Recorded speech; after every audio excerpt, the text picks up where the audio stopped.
أشرقت نفسي بنور من فؤادي حينما رددت يا رب العباد وانتشت روحي وصار الدمع يجري. وصحبه ومن استنى بسنته واهتدى بهداه إلى يوم الدين. وبعد. قال إمام المجدد محمد بن عبد الوهاب رحمه الله، هو محمد بن عبد الوهاب بن سليمان بن علي بن محمد بن علي بن محمد بن أحمد بن راشد بن بريد بن نعم جيد في كتابه المسمى بكتاب التوحيد والمسائل. نحن في مسألة 21 أن سنة أهل الكتاب مذمومة كسنة المشركين. 22 أن المنتقل من الباطل الذي اعتاده قلبه نعم أن المتنقل من الباطل الذي اعتاده قلبه لا يؤمن أن يكون في قلبه بقية من تلك العادة، لقولهم ونحن حدثاء عهد بكفر. والباب العاشر هو باب ما جاء في الذبح لغير الله، وقوله تعالى قل إن صلاتي ونسكي ومحياي ومماتي لله رب العالمين لا شريك له، وقوله تعالى فصل لربك وانحر. الحمد لله الرحمن الرحيم. الحمد لله رب العالمين، والصلاة والسلام الأتمان الأكملان على أفضل الأنبياء والمرسلين نبينا محمد بن عبد الله وعلى آله وصحبه أجمعين. أما بعد، فالسلام عليكم ورحمة الله وبركاته. دراب اندركنو مسألة ونقولن درا ومن تنغنين باب من تبرك بشجر أو حجر ونحوهما. عندنا المسألة 21. عندنا كندو مسألة والنقاصل أني أنسان تؤلى شنيد موي مسألة والرقم ماقول 21 يعني رقم نقاص إيقور دار درابة آية نقوتا بحديث والقوتل. أما عندنا مسألة 20 حاجة 20.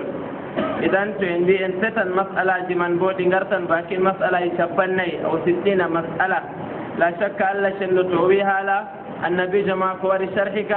فإذا جكم سألا برس عنده قموني نردون كان جم درابة نونجت سير الموجد بسجو ببنابيرو جودي بحكي وقتي جمودو من أن نتروا ألا سنيرو ورجو بخيرو نغم بكوبيكو ألا سنوي والذين جاهدوا فينا لنهدينهم سبلنا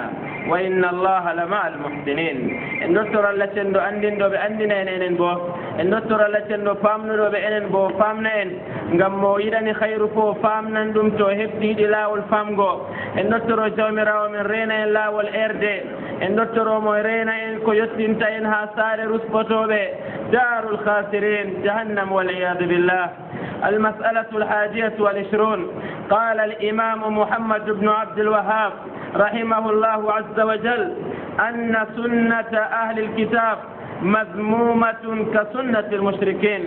وين هذا دربه كوغلغل النبي جمن محمد صلى الله عليه وسلم في سن صحابين حديث والغنن نورين باوند صحابين بيمو ولن لمن بولكي لكي من تمن إليكا فاجامين دوماكيدو نمن كبن بركة من كبن من كمت هاجي جامين ngam be ndari yimbe mushrikina en hawtanobe Allah wonnobe do diina quraishin ko en rewannobe lata rewannobe uzza rewannobe mana. amma mas'ala wal gol wurtinani en do hawo famna en foti goddo Allah hokkamo deftere nela annabojo do mako bo o tokkoto datal ngal quraishin ko en tokkido kanjum o wi ha jawabu man to en do ciftora النبي من محمد صلى الله عليه وسلم لقد قلتم كما قال بنو إسرائيل لموسى. إذا دتل سنة لو بيقول أريغا دتل جمع دفتر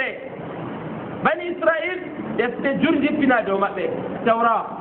الزبور الإنجيل الألواح صحف موسى كوجة جرى لجفين دوما. أما النبي جويك وجمتني أم جترو kanjum bani israil en ƴamno annabojo maɓɓe moussa aseni kan foti goɗɗo on deftere sippake o mara alquran o mara deftere ha suudu maako amma to hakkilay o huwa kuugal quraish ngam ɗume waɗi ngam ɓe bo allah seedaniɓe ɓe ɗume ɓe ahlul kitab e nottawa quran qul ya ahlal kitab ya ahlal kitabi lima takfuruna bi ayatillah wallahu shahidun ya ahlal kitabi taalaw ila kalimatin sawa'in allah manti ɓe wi ɓe jokkuɗo ɓe deftere amma noyi ɓe sari tokkago deftere man dedeno hani ɓe cakkidindegal ɓaawo ɓe tokkima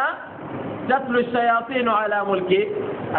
Suleyman ɗum yettiniɓe bo a hufrango Allah be henanago naalore Allah ceniɗo to goɗɗo ni dokkaɗo deftere o kam ɓe nandidinima be maako kam na kuugal ma woɗi to jogiɗo deftere man be no Allah yiɗi amma annabijo ɓe ko ƴamɗon darɗon musrikina en ɓeɗo hufranɓe Allah wonɓe dow dina ɓuraysinko en ko ƴamɗon ɓe gaɗata darɗon ɗum boɗɗum ɗo annabijo ɓe wallahi mi hunorake be inde Allah kanjum bani israila en bo ƴamno annabi moussa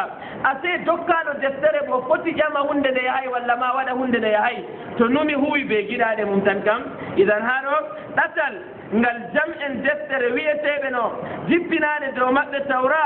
injil zabour sofi moussa alwah wasaya ashara wasuyeji sappo ɗi janngunoɗen qul taalaw waslu ma harrama rabbukum alaykum alla tusriku haragare ayaje man haɗon o wi ɗatal ngal jam en defte man ɓe jogi ɓe tangiti ɓe jilli boɗɗum ɓe ɗum woɗayɗo mazmuma ɗum ñiñete ɗum allah yiɗa ɗum gaɗɗo ɗum ɗo peleteɗo ka sunnatil mushrikin ɗum ɗo bana sunna hawtanɓe allah bana mbiyeten ba sunna majusa en majusa wala dina amin ɗo majusa o goɗɗo wala dina oɗon rewa o nuɗɗinayma annabo en ɗon kanko annabo en ma o nuɗɗinay ɗon dow duniya ɗo ɗo woodi jogiiɓe laawol ngol dagam ɓoyma bo ɗon ɗo heewi yo ɓeeɗo ɗo jogiiɗo deftere bo mo allah jippinani deftere ha junngo mum o wi o hooci leggal haa o ɓila lumce maako haa o ɓila haa saare maako haa o wasa o ɓila ta gujjo nasta to o huwi ɗum o tokkake ɗariiqa je ɓeyaman ngaɗi kalkal adamana hada alkalam أن سنة أهل الكتاب مذمومة كسنة المشركين ثم هو شام أبو درابين أقول النبي جو لقد قلتم كما قال بنو إسرائيل كما قال أمين بنو إسرائيل بو بن بألا نيلي دوما بدأ موي وألا نيلو دوما حتى يوسف كان النبي أرباب متفرقون يوسف كان في مصر يوسف ألا تنو تدين ربكون ماكو يعقوب أرسنو يوسف كان كوني إني ماكو إسرائيل يعقوب دونو دو دين لابكا دفتر ألا جبينو دو النبي إبراهيم دونو لوتي دونو لابي صوفي إبراهيم كان كمان بوركو ألا تنو أنديني مو وأنديني يمبي بوندي نبي كو يوسف ألا وكينو منا بانغال ولما بلغ شده الذي آتيناه حكما وعلما وكذلك نجزي المحسنين ها النبي موسى بوري الله جبنا لمكانكو بالتوراة الله أكيمو ألواه الله أكيمو كوجدو ده كدبوني ندر ورد النبي موسى داود الله يمخذ الكتابة خذ الكتاب بقوة دفتر بنا قرآن له دفتر الله أكيمو كانكو بعد داود بعد يحيى داود بعد داود سليمان الله عندي النبو أنه دانيال وغير من الأنبياء دود تجمع بأن لمتي بأن لمتي بدفتر كم دود الله تنو جبني ها بكانديتو بدفتر من أما بكودي كودي تنجلي بدفتر من كان جمع الله برنم بندا بنجلا جدا دمت بكوندر دفتر من الله بوي جبتا هو كتاب كم بندي من ngam be jilli dum Allah yida be koni ander desde Allah senido kanjum haado annabi men Muhammad sallallahu alaihi wasallam rentini be wiibe to on ƴamiyam ko ƴamɗon yam ɗo on ngaɗi ɗum ni on nandidinake be mushrikin en ta onon bo mbiyon Qur'an ɗon a jungo mum ƴamɓe annabi jo noon ɓe ɗon mari Qur'an walla ɓe ngala Qur'an tamminen Qur'an na ɓurna ɗum fuu ma jippake qissa ɗo derraɓe ka waɗi hitande nayi hitande jeetatabre hakkunde qissa man be maygo annabi jo duuɓi ɗiɗi ɓe lebbi seeɗa duuɓi ɓe lebbi ɗiɗi lebbi tati annabi jo maayi ɓurnal Qur'an fu jippake Qur'an kam ɗon ɓe ɗon jogi ɓe ɗon kuuji feere bo ɗo windi amma ɓe ngari e mbiya annabi jo yo nda lekki ɗo ki makki min bo dugana min le min ɓila kuuji amin min keɓa barka ɗo ɓe ƴami alquran ɗon ɓe ƴami ɗum annabi jo yiɗi lornugoɓe a Qur'an annabi jo yiɗi wigoɓe lore allah wi wa ala llahi fatawakkalu tukte do allah feere muɗum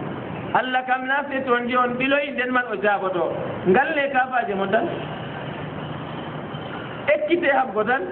onon dilla kam on be hawasi be gidi be tonya kon be moftaka be kipon amma yaago bila dum do lekki gam wala ko dum nafata on ko dum tasata on sina ko dum mustion do wustano na Allah teniro amma kambe be numi be gidare mabbe hunde man de waddana nan nabi jo intérêt to en ngadi banni en jaloto ha dina islam bona ha je kino fu la wodi fofango go islami di la ko ngidda nyamata ko ngidda fu nyamata ko ngidda fu jarata ko ngidda fu boror la wodi jeni Allah yi wodi jeni Allah ida no bornor to ramana wonno Allah yi wonno Allah ida eno tefrata hakke ba bodon non biya leggal gal be dokkiyam mi bila dandem mi wasa sare mi uwa walla mi bila der motam walla mi bila futigelam walla mi bula biram do de dum hokkata maslaha mi wada dum gam no waddan fayda la Allah wi wodai banyam dilo jori to Allah ida nyama sandro banni non ngam to abili hunde man a ñaaman ñollum a jaɓan ñam ko ñollum na gartaɓe mbiye hokkam ñamdu ñamdu noon ndu ñoli mbiya waddane mi ñama noon na hoɗi biyanɗo ñaman ñamdu ñolluna ngam ɗume taw ya l'hôpital taw maaya taw dilla hawrire ta yonkima ko fa to yo ɓilgo kuukon ɗo ngam ha keɓa bo to a ɓili ɗum a ɓili ñollum a nastini nder ɓerdema ñollum a wonni ɓernde maɓe man aɗon laara to ɗum wala Allah wawata jabango ma Allah wawata hokkugo ma sakkina gite mbiya ɓinguel bo bama ko jullo dara ma ko jullo ha dane ma ko ɗo ɓili ñidere walla oɗo ɓiri leggal be garaji ɗo ɓili ha dow dande walla debbo a gasa mum walla gorko a balawo muɗum kugal man fotan be jeɓe ƴami annabijo ɗo kalkal ko zamanuru laati feere feere kamɓe bo ɓe ɗon mari Qur'an ɓe mbiɓe la ilaha illallah noon na jekkine fu fofango la sey je Allah yiɗi fofata je Allah yiɗa kam ta foof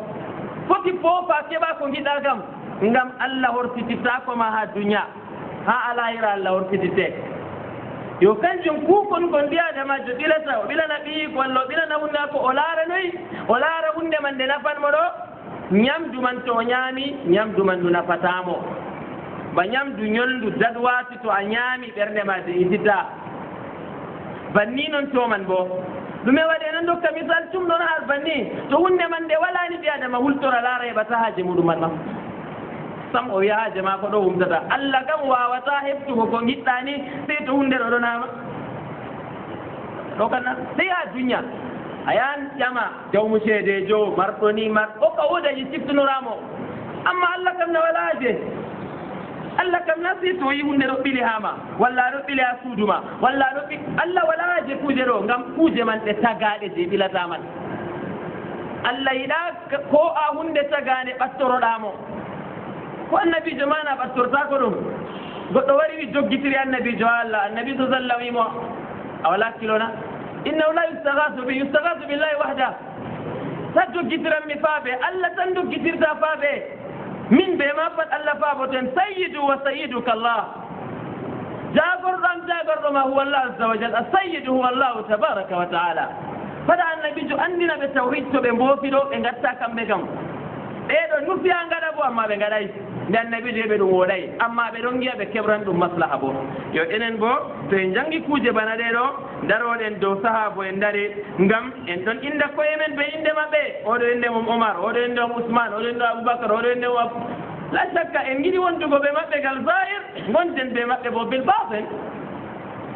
ngam ɓe man ketto en ko way kuuɗe maɓɓe ken jottata ko ako ɓe keɓi idan se kuwen baɓe kuwi ko annabijo haɗi ɓe bo ko ɗum nafan en darɗen ɓe ɗon no ngaɗa kamɓe ɓi ɓoyma to ɓe ngaɗi banni fu wala ɓe jalaki ɗo al'ada maɓɓe ɓe tawi daga saaro en maɓɓe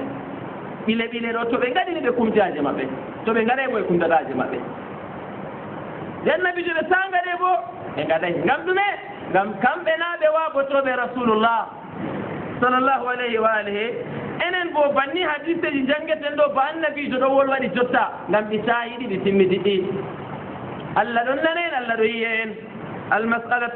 الثانية والعشرون مسألة نقصد دما أن المتنقل من الباطل الله بنا شيء جنگني المنتقل من الباطل كله جائز إقبلوا دعم توري ولا إقبلوا دعم هندي وراي قطرة دوبي سبو دوبي نوغاس duuɓi capantati oɗo ɓila hunde a salata gujjo nasta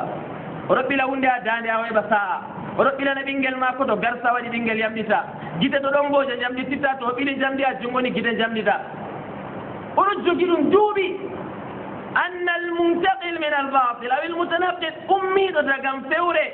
dagam hunde nde Allah harmini nde ɓernde ma ko woowi ɗum alladi itadahu qalbu nde ɓernde ma ko joƴƴitini woftini ɗo heɓra ɗum ko o nufi la yumanu an yakuna fi qalbihi baqiyatun min tilka al ada to hakkilay pat al ada man wurtodottako be law nder ɓernde mako ko tuubi to hakkilay hunde man ɗon ɗaɓɓitamo fayin o itta ɗum o sakkina wakkati ɓeɗo a waɗay ɗo yahan bo oɗo diwtora ngam ɗume ngam hunde ɗo nasti nder ɗaɗi mako ɗo itada ala o ɗiggitini ɗum ha ngendam mako o heɓri ɗum yakeji ɗuɗɗi jamum wane Allah haɗiyago a ɓuude en Allah haɗiyago a oɗo yaha ɗum duuɓi ɓe kuwanimo o heɓi jawdi o heɓi duuɓi oɗo waɗa ɗum o joƴƴitini ɗum ha yaake mako kala ko heɓimo pat kekeke o dilli gortogal ɓalewal gorɗo kala ko heɓimo kam pat kanko gasoya o matino e goɗɗo man noon ɗoɗo ɗo o joƴƴitini ɗum ha ngendam mako to o nani hadise ol annabijo banni o nani annabijo wi bana Aisha wi to goɗɗo yehi Allah jaɓanta ɗum nini o wiya kadi miɗo yiya mi humta haaji am ni woɗay wurtago man ko o tuubi to hakkile seeɗan habdana lornamo ɗum hota ha toy ha konngol Abu Waqid wa nahnu hudatha'u ahdin bi kufrin wakkati amin ƴama annabijo ƴamol man ɗo neɓay komin nasti islam neɓay komin cendiri ɓe kufru ɓe keferako yani duuɓi capanɗe ɓe ɗon nder kuugal man ɓe ɗon gaɗa ɗum annabijo waɗi makka ɓe nasti islam ɓe ummake ɓe annabijo ɓe ngari Hunayn hakkende ɓe ɗon gaɗa hunde fewre ɓe nde yahayɗo o wi nde sali wurtago ha maɓɓe law oyi makkam ɓe ɗon no gaɗa ɓile ɓile man amma ɓe nasti islam bo ɓe tammino ɓile ɓile man wala ko watta ngam fa'ida hokkanɓe fa'ida ayi annabijo min ɓila min keɓani nafata mi giiɗo bo nafuda man wakkati nganmi ɗum mi heeɓi wakkati nganmi ɗum mi yamɗiti wakkati ngan feere wi mi ɓangi debbo kugalam jarake ɓe mbiyam mi seeramo mi seerimo kugalam wooti mojul kadir min nas risque amin nane ma a seyadayno kuuɗiɗirawan ɗo mi hoosimo aɗo huwana goɗɗo juuɓi fajira cuɓo joyno wewani an kam mi jaɓɓitake ma walla bo ƴontane fewre noon o wiya wujjimo gujjuɗo mo kam feere kam jemma wujjimo tiyo jabbe siiro kañum wujjimo jemma yiɗi a sengdiramo ɓe ma fajira o ƴone noyi e to hakke kuwowo to droit emploi wane an kam ndi kacca kugal lo to keɓɗo jaɓɓitego ma kadi bo noyi mi gaɗɗo lissafi wane ɗo wujjiyam agana ɗofdan ɗo gajjota kam tan so heɓi hoore man nasuyi ɗume waɗi ha nder ɓernde bo goɗɗo wimo toon ɗon gondi pat koode mon jaaday kugal ma ko huwata o waɗi baynal muslimin toñange waɗi ɗiɗi toñake Allah o toñake jiyaɗo Allah hakaza walla bo ku on o tefa accugo kugal man ngam ɗume oɗon laara huugo ɓe oɗo ɗo risque maɓɓe yaade ndikka wattawdi laaɓuwal feere ɓuron to fuu ɗum ɗo waɗa ɗume Abu Waqid en mbiɓe ɓe ɗon no gaɗa ɗum duuɓi daga ɓe nasta islam nde ɓe nasti islam bo ɓe tammino ɗum boɗɗum nde maslaha ɓe kebrata ɗum teni miɗo huwa mi ɓangi debbo am kugalam ɗo yangal jarake mi sendiri ɓe ma ko kugalam go wartiro yiya noyi goɗɗo wi a ko ɓe mbiɗo gonga noon na kanjum bo waɗi ɗum kam ko debbo man dillayno ko kugal mako kam wodan o yaayi o tefri hayrugal lawol haram tan wa kuligal insanu a juulan haɗama tagrama jawal waway muygo wallahu maa allahu ma sabirin tayib Aisha radiallahu anha ñande feere o nani ɓe ɗon gewta nder ko ɓe andino ha jahiliya ɗo ɓango juldandu woɗay juldandu to goɗɗo ɓangi pat ɓangal man yaata wonnoto ɓe ɓi risque man wonnoto daroto haala gewtede ɗo na jotta de zaman Aisha en inda Quraish juldandu ɗo ɓango woɗay yaadata ɓe risque wonnan risque goɗɗo ɓeɗo andi ɗum ha jahiliya annabijo mo kuuje je Allah umri gaɗen pat ɓe habgo sirku fu o waɗa je ɓe mbi woɗay ɗo waɗa ɗum Aisha wi annabijo haɓɓaniyam tegal juldandu ha Makka جلدان ومدينة بو ندن من يندي بنغال أخذ علي في شوال وبنى بي في شوال مي أي دفوا دنيا ربنا دمي بل النبي جميل درابه النبي جميل محمد صلى الله عليه وسلم وفضل عائشة على النساء كفضل الثريد على سائر الطعام تدون عائشة ريوبه بنا تدون اليمد نموتن أردن دويلغو دو يمد جلوتوني هذا فضل عائشة جبريل أدري برسول الله بسورة قطو دحية ابن خليفة الكلبي جبريل أنه جفو بسورة صعب وجندر صعب النبي جو رويت في أسر أو رداري عائشة ورتي رتبا النبي جو لاري جبريل أدري بقطو النبي جو ورتي أسجو عائشة يمونا مجيدة ما رداري بدحية النبي جو يمونا جبريل ويمي ويا الله ثاني ما هذا عائشة رضي الله عنها النبي جو يمونا الجلدانو نصري بما يقال الجلدانو يرسم كم نغتا بكم ليسوا ببشر وجبني الذي إنما ذلكم الشيطان يخوف أولياءه فلا تخافوهم وخافوني إن كنتم مؤمنين النبي جوالا كوجرون ما ورقي تنين إنن تاتوكولين وسيدانو جتنكي تتابي دادمين تامانا هالا جباتي بني تقلروا دادي ميري أولا وقت من أنت تعبد ربك وتعمل لدنياك أيضا أدور والله أدور بكودة ما كودة وقت ما هي أي مساكو نانا كودة على جبات بني جلدان وياتا آسيني ترى من سنة المشركين وتالي وجوتا ولا تقولوا مناسبة حرام كارا ثم المناسبة أقول haram hara mi bana nyalde sapore do goddo nyama hara ngam